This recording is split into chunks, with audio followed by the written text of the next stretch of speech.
I'm Travis Kepler from GRNE Solar here in Lincoln. It's my pleasure to introduce to you our Luncheon keynote speaker, Lakin Garth. Lakin is the Senior Manager of Research and Industry Strategy at Smart Electric Power Alliance, also known as SEPA. Lakin joined SEPA recently in August 2021 to manage the Utility Transformation Challenge and to provide utility sector decarbonization advisory services for SEPA's member organizations. Prior to joining SEPA, Lakin spent almost 9 years with the Cadmus Group, most recently as Principal of Energy Services Planning and Assessment Team, where he specialized in demand-side management analysis for integrated resource planning for a wide range of utility clients. Before Cadmus, Lakin served as a Senior Planning Project Manager at the Energy Trust of Oregon. Please join me in welcoming Lakin.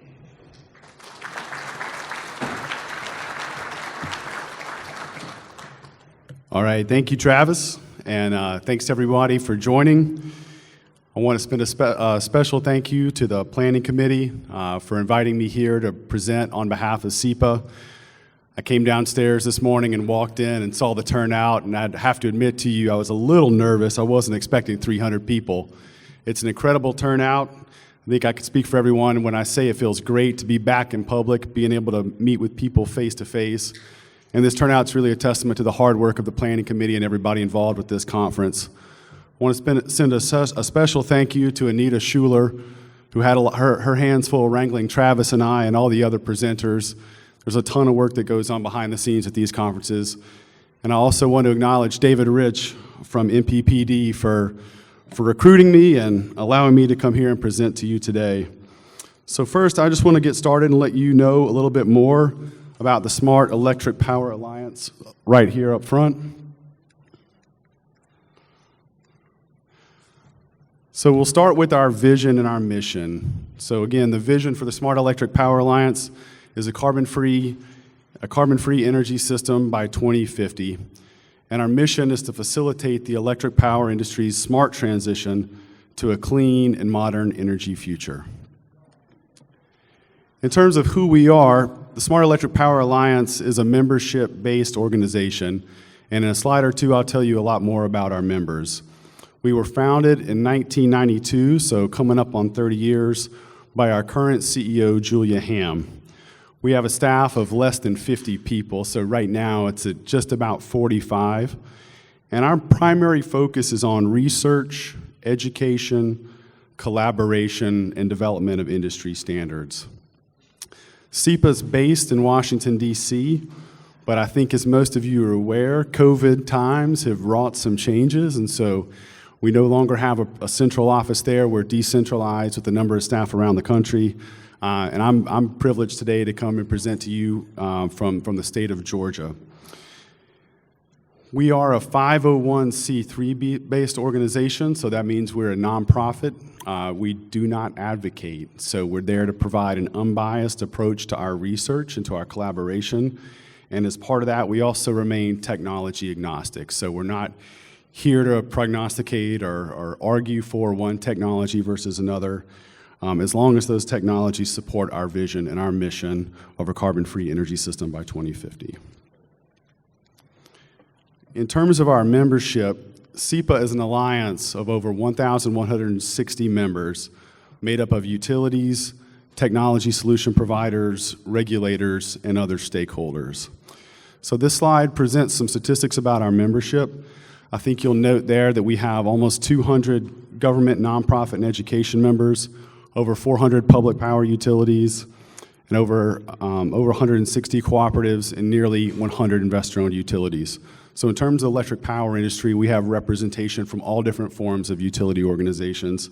You see 37 there with other utilities. That would include G&Ts and others that don't fall neatly into all these buckets, sometimes state-run energy associations as well.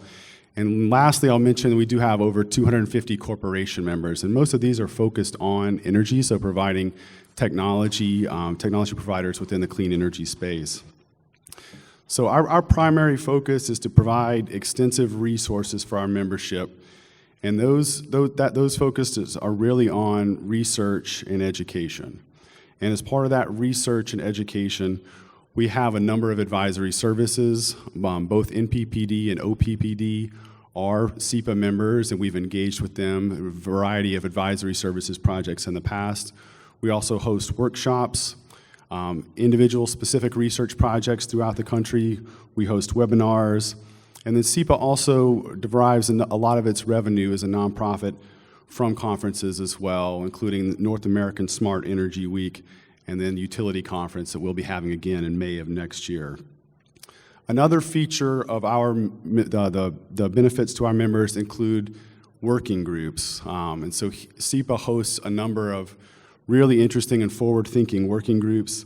These are collaborative teams of subject matter experts that address important industry issues. And a lot of those working groups are in areas that are very burgeoning and pertinent to this conference, including community solar and energy storage, as well as grid architecture and microgrids. And I think that the team that puts on those working groups, if you're a SEPA member, I highly encourage you to participate. Earlier today, somebody asked a question about, what's the likelihood that we would see utility scale storage in the next 5 or 10 years? And some of the discussions in those working groups involve not only utilities nationwide, but also a lot of those providers. And there's been a huge growth in that area, particularly as it relates to energy storage. And I heard just last week more than I would ever care to know about long duration storage. But it's a fascinating experience, and I'm very privileged to be here to be able to represent this organization and the research it's doing. So today, I really want to present on a couple of key SEPA initiatives, particularly as it relates to decarbonization. And the first area I wanted to speak to is the Utility Transformation Challenge. And so in April of 2021, SEPA published its first Utility Transformation Challenge. It was really an opportunity for us to take an honest and comprehensive assessment of the U.S. electric utility progress towards a carbon-free system. It involved a massive amount of information, and we would not have been able to produce such a report without the participation of our broad-based utility members. So we surveyed over 130 of those utility members on a wide-ranging series of topics as it relates to clean energy and other aspects of grid modernization. Those 130 plus utilities represented over 63% of customer accounts nationwide.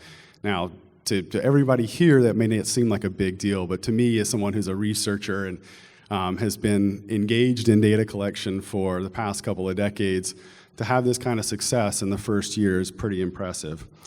Those survey questions address multiple dimensions of transformation, and as part of our analysis, we identified leading utilities, and the report that we produced in April really tries to show what some of the differences are between utilities that are on our leaderboard and the utilities that responded to our survey at large. So in summary, it was a comprehensive survey-based approach.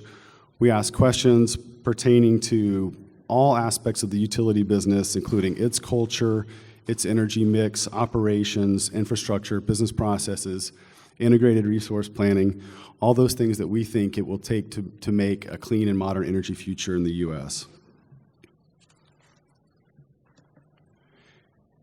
As we collected data and started to develop a framework, we really identified 4 key dimensions that we think contribute to a clean and modern energy future. And those 4 dimensions are listed here on the slide 6. And those are not, having a clean and modern energy future isn't just about diversifying our generation mix more towards renewables or more towards clean energy resources. It also requires commitments in a number of other areas that we know are going to transform the utility business. And we identified the other 3 in addition to clean energy resources as modern grid enablement, aligned actions and engagement, and then corporate leadership. And so I think this morning we all had the privilege to hear from the CEOs of the 3 primary electric utilities in the state. And I think a lot of what they described in terms of their actions as utilities really lend credence to these dimensions and really help understand where utilities are thinking and what they're trying to do in terms of moving forward. As I mentioned, our survey effort was very extensive. We had 6 individual surveys covering these dimensions and a number of topics under each of those dimensions. The survey was also very broad-based. As you can see behind me, there's a regional breakdown. It wasn't just focused on one area of the country. It was truly nationwide with roughly equal representation from the Northeast and the Midwest and the West, and then a somewhat higher percentage from the Southeast. In terms of utility type, It was predominantly, responded to by investor-owned utilities. As I think I mentioned earlier, we had something around 135 utilities who took the survey. About 90 or 95 of those were IOUs, and the remainder were either distribution cooperatives or other public power. And I think as a lot of people acknowledge, generally speaking, investor-owned utilities have much bigger staffs, much more time to answer these types of very inquisitive surveys. We've always been extremely appreciative of our public power members and their ability to respond and provide information. So in terms of the insights that we gained, after we collected the data, we performed a tremendous amount of analysis, and we learned a number of things. And I'm going to highlight some of these here. I think, the CEOs who presented this morning have echoed a lot of what we found. But we found that meaningful carbon reduction commitments are an important, necessary first step for utilities, and that those strong, detailed commitments ultimately will lead to the most progress. And so I mentioned we had surveyed over 130 utilities, and we identified 10 leaders. Those nine of those 10 leaderboard utilities at the time we collected data had a carbon-free plan. And I have to admit that in the almost 18 months since we first developed the survey and where we are now, there's obviously been a proliferation of carbon-free plans nationwide, and our team is continuing to monitor that and glean information out of those and report back to our members what types of things utilities are undertaking. Of utilities with a full carbon reduction target, over 2/3 of those supply their customers with at least 30% clean energy. Again, I feel like we're always going to be shooting a moving target here. The data we collected and the time that's elapsed since, we've seen a lot of progress in that area as well. But the transformation that we identify goes a lot further beyond than just clean energy resource. We know that a comprehensive approach is required that touches all these dimensions of utility business and operations. And then in order to be clean, you also have to have a modernized grid. Someone this morning spoke, for example, around the need to have AMI metering infrastructure out there to understand and have the ability to communicate to customers in real time, to offer real-time pricing, different types of dynamic rates, doing load research. So we asked a lot of questions around what utilities are doing with respect to grid modernization. It's a lot more than meters. It includes a lot more complicated things, including monitoring transmission lines, integrated distribution system, improving interconnection processes, and things like that. One of the dimensions that I mentioned earlier was aligned actions and engagement. Utilities are not going to be able to transform on their own. And one of the things that we notice is that leading utilities are proactively and strategically engaged with their customers and stakeholders to facilitate that transformation. This type of engagement and facilitation takes all different types of forms. It could be working with local community colleges, having an own internal R&D department, or taking some of the traditional and standard utility planning processes and making those more open and transparent. And as most people in this room are Nebraskans, I think it's time to acknowledge that you live in a state that is very unique nationwide. There is literally no other state like it in terms of its utility ownership. And the voices that you're able to give as ratepayers and as citizens is really important. The three primary utilities are also each file an IRP with the Western Area Power Administration. Not every state has an IRP. The IRPs are coming up right now. I know one is due in 2022, and you have two more in 2023. And there's a wealth of public information that each of those utilities is making available. Some of it's very detailed and wonky. You can get lost very quickly, but there are plenty of opportunities for stakeholders to be engaged, and I think Nebraska and its utilities are doing a fantastic job. Again, I was a former consultant, now recovering consultant who's been engaged in integrated resource planning. It's really, truly impressive to see what's happening here at a local level, and then ultimately how that information gets taken and used in the future. In addition to having an open and engaging stakeholder process, a transformation of utility culture is also necessary. I think one of the most interesting takeaways from our analysis and our study was that, particularly among investor-owned utilities, that very few of those IOUs link long-term executive compensation to reducing carbon emissions. And when our report was out in the media, that was one of the takeaways. It was something like only 10%. So out of the 90 or 95 IOUs that we had surveyed, only 9 or 10 of them actually tied long-term executive compensation to carbon reductions. In terms of the clean energy resources themselves, we did ask in 2020, what percentage of the generation mix of each of the responding utilities was coming from clean energy resources, non-carbon emitting resources. And the slide behind me just depicts that. Basically what it's trying to illustrate here is that a lot of progress has been made, but much progress remains. And so I think it was the gentleman from Lincoln Electric System this morning that presented sort of, where the utility system was in 2010 and then where it is now in 2020.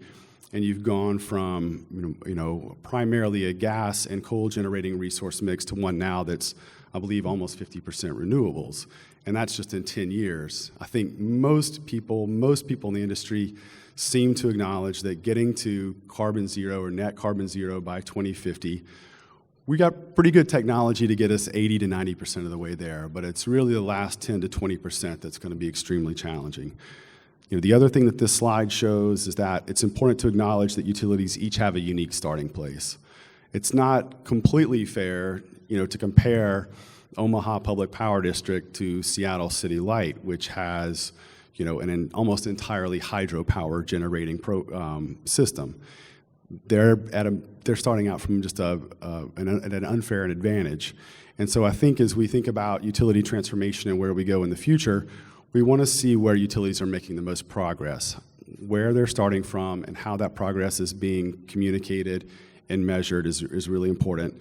And all politics aside, I think it's fair to say that the Clean Energy Performance Program that was initially part of the current bill that's being deliberated, had some positives, and I thought one of the more interesting pieces of it was that, at least theoretically, it was going to pay utilities for their carbon reductions over time, but it was going to do so on an incremental basis, and not, acknowledging again that everybody's coming from a different starting point, and ultimately, we don't need every single utility to be net carbon zero, but nationwide, I believe the Biden administration's point was we want to get there in aggregate.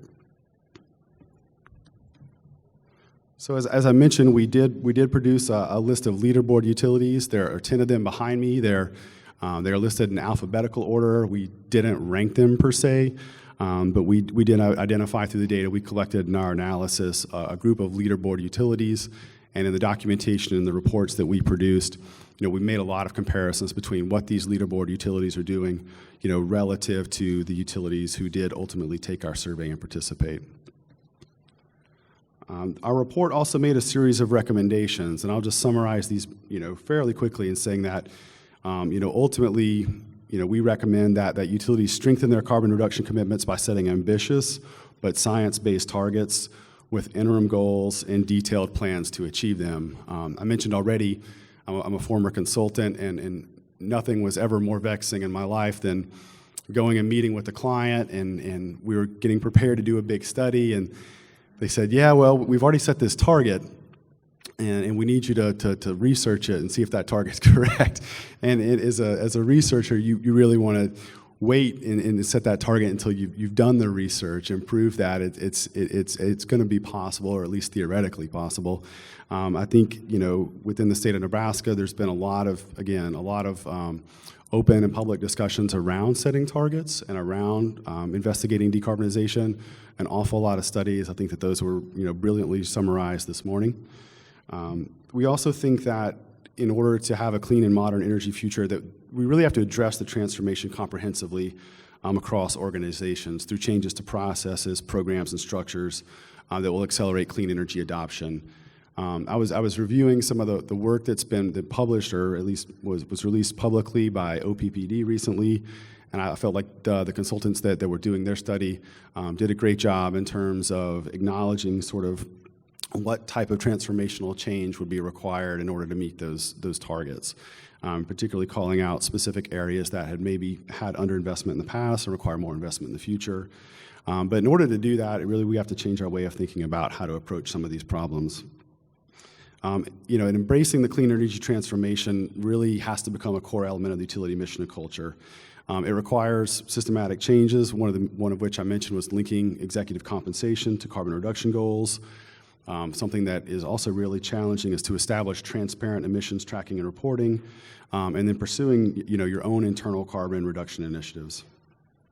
I think, again, utilities in their outreach have to engage customers and technology partners, and peer utilities and regulators early and often, to develop a common understanding. And that's really one of the roles that SEPA plays.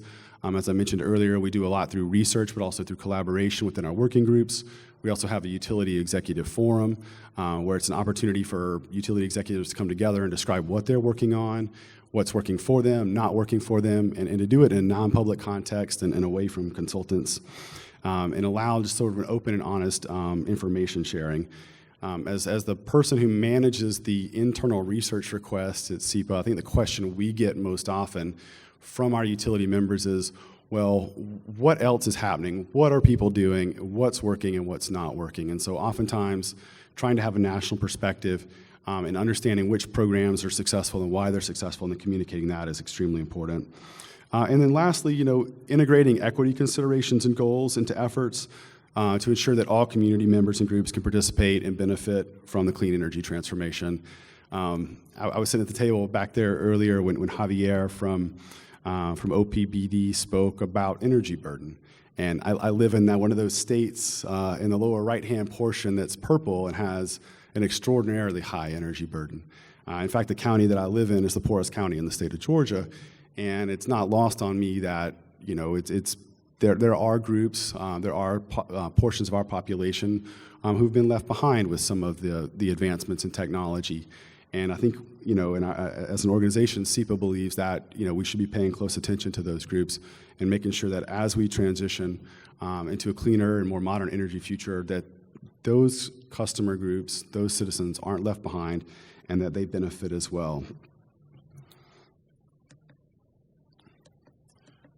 So I had a few more slides that didn't quite make it into the presentation, but I'll just cover those briefly. So looking forward, as I noted, we published the initial Utility Transformation Challenge in April of 2021. I was hired. I've been on board for just almost 3 months. And really the goal ultimately is to take this project, expand its scope a little bit, and then to start reproducing it on an annual basis. And in so doing, we really be able to measure utility progress from year to year and allow our utility members to have a voice in what that clean energy transformation is, and to provide them with information and a comparative basis to say, this is what we're doing, this is where we see it working in other areas of the country, and this is how it's benefiting our customers. Our team is also continuously monitoring utility commitments via our carbon reduction tracker, and I'll describe that effort here briefly in just a few minutes. But ultimately, the Utility Transformation Challenge is really focused on providing a platform that enables insight into best practices, sort of those exemplar activities, and then identifying the biggest gaps where there's opportunities for utilities to make changes. I mentioned briefly the Utility Carbon Reduction Tracker. It's on our website. I had a graphic and a slide that's not quite up here right now. But the Utility Carbon Reduction Tracker is a living public resource that aggregates and summarizes electric utility commitments to carbon reduction. It's an interactive tool, and that tool allows its users to toggle between a selection of characteristics, including utility types, target types, and then attainment year. It's a public data set of industry commitments, and it's available for download from our website.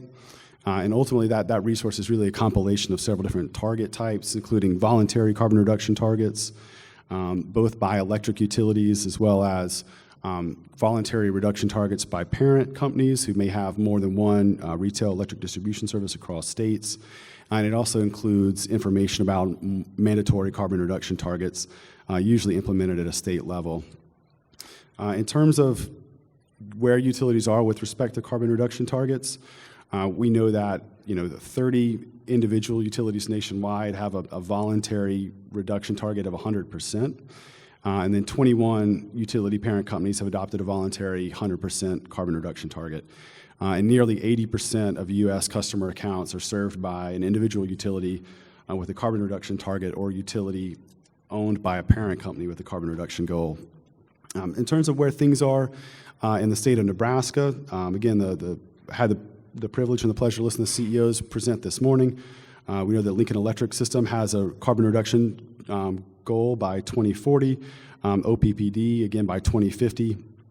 And then the Nebraska Public Power District, as the gentleman noted this morning, that those studies have continued to go on, and there's a draft resolution, I believe, in front of their board next month.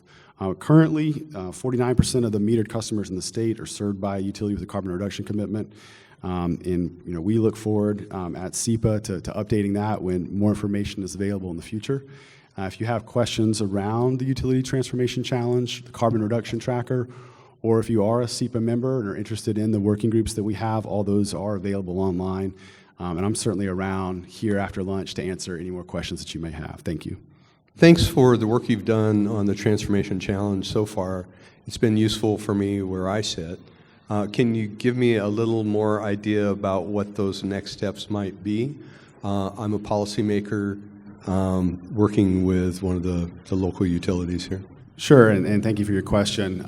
So I would say between now and the end of the year, our team is primarily focused on performing a needs assessment and a gap analysis. So in layman's terms, that means looking at as many utility decarbonization plans as possible and going through those and assessing where we see utilities are taking certain actions that we didn't capture in our last survey effort.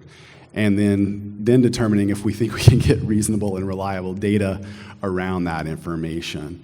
And then sometime in early next year, we will reach out to some of our member utilities and other organizations externally to present sort of our vision and get some feedback on that. And if you're interested in participating, I'm certainly happy to reach out to me and let me know. It's a pretty daunting exercise in terms of just doing the gap analysis, but really we're trying to identify everything that we think can make utility clean and modern, and then trying to assess whether or not we think we can get those data and then make sense of the data once we get them. I will say for other utility employees here, data governance is really important to us. I think if you have reviewed the report or seen it, we maintain data anonymity. We're not producing information that says so-and-so gave us this and so-and-so gave us that. It is really anonymous, and I think that allows us to collect more information, but we're not able to produce every bit of information that we get. Along those lines, could you talk more about your utility carbon reduction tracker, kind of how the metrics are put together and what's reported, that kind of thing? I sure can, and I apologize that I sent the slides late, and I apologize that those weren't up here. But essentially, again, we have a lot of utility members and a small team that sort of monitors everything that's newsworthy. And what we typically do is once an announcement is made, we update this resource online. It's on our website. It's free. It's publicly available. There's an FAQ. There's a downloadable data set. But really, what it looks at is a map of the U.S. and will allow you to filter by different types of utilities and their target type, whether it is voluntary. Some states have mandatory targets, and then also the attainment year. And so, for example, like Lincoln Electric may be 2040. Some utilities may be 2050. Some may be more aggressive than that. And also within there, again, there's a public data set of industry commitments, and we try to really take the language specifically from each utility when they make an announcement and say, we're going to be either 100% renewable or we're going to be 100% carbon-free or net zero carbon. We try to replicate that language exactly. We get a lot of reminders and a lot of information coming from our members to let us know. And then even non-members will oftentimes reach out to us and say, please correct this or update that.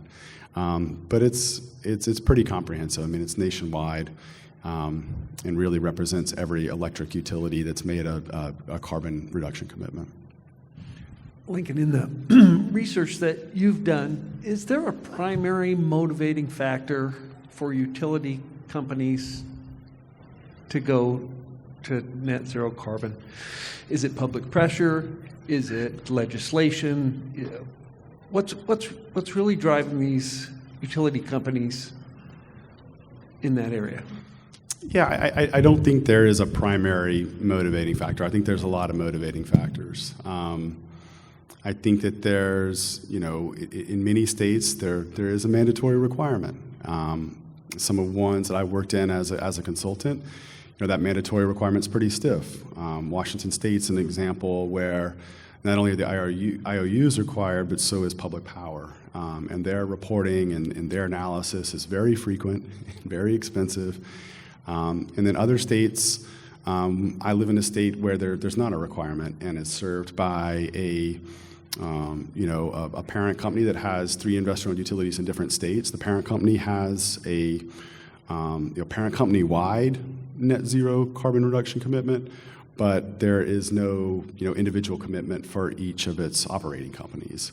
And so I would say its motivation is largely coming from, as an investor-owned utility, is largely coming from shareholders or coming from other financing forces that they're say perhaps looking at risk and other factors that may improve their financial performance that have basically asked them to go to a net zero carbon reduction. But no primary one. I think it really varies utility by utility, state by state, and also, as we're well aware, many different types of utilities. Some of those a lot of them are voluntary, and I think that's where we've seen sort of the biggest changes over the last year or so, is just the number of voluntary commitments. Join me in thanking Lakin again.